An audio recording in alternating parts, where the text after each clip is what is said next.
అమ్మా, మమ్మల్ని అంటరాని వాళ్ళని ఎంతో మంది దూరం పెడుతున్నారు, కానీ మీరెందుకమ్మా కుల మత భేదాలు లేకుండా మాకు చదువు చెప్తున్నారు?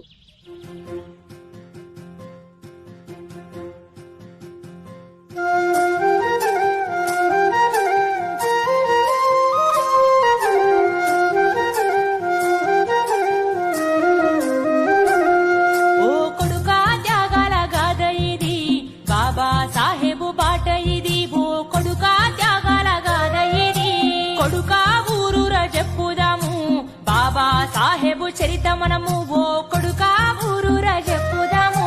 తన కళ్ళ ముందే మనువాద కుట్రలు మంటలు వెట్టుతుంటే హీనమైనోళ్ళంటూ హీనంగా చూస్తూ వెలివేసి చంపుతుంటే, చదువుకుంటే తప్ప తలరాత మారదు అంటూ కదిలినాడే, దేశ తలరాతే మార్చినాడే.